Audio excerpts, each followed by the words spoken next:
I thought yoga would make me more flexible, but it actually changed my relationship with pain, discomfort, and even my own thoughts, especially as a runner.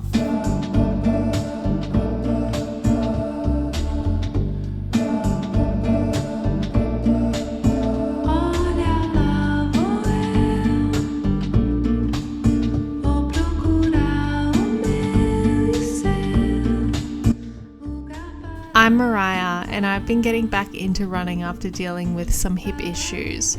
So I committed to doing yoga every day for 30 days, not just for recovery, but to see if it actually could make me a better endurance athlete.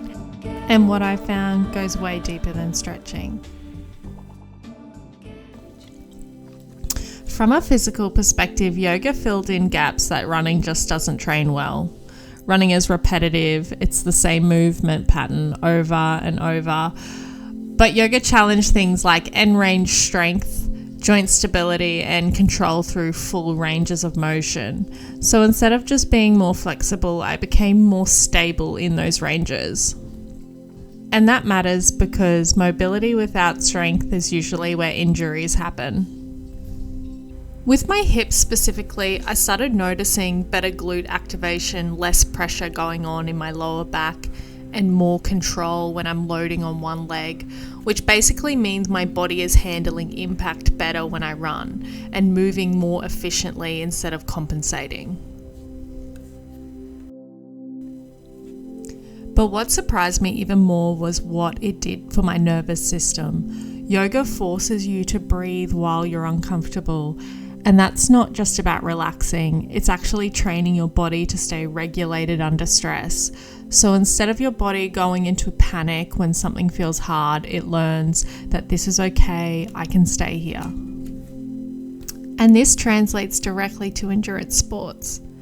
Because most of the time you're not stopping because your body physically can't continue, you're stopping because your brain interprets discomfort as something unsafe. So yeah, yoga has taught me how to stay in discomfort. When you're holding a pose and everything is shaking, your brain is like, get out. And it's the exact same voice you hear in your head when you're running. But yoga has helped me realize I don't have to react immediately. I can sit with it. I can breathe through it. And this has been huge for my endurance. One thing that I've always loved about yoga is this idea that you are not your thoughts and you are not your body. And this actually comes from traditional yoga philosophy.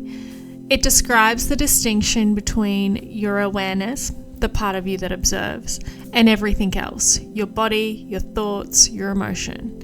And the goal of yoga isn't to just stretch or feel calm, it's to actually stop identifying so strongly with all of these elements. And that sounds abstract, but when you experience it, it's very real because most of the time we don't just have thoughts, we become them. If your mind says, I'm not good enough, I can't do this, I'm behind, we usually don't question it. We just accept it as truth. And I think this is especially powerful if you've ever struggled with low self-esteem or even just periods where your thoughts have felt really heavy.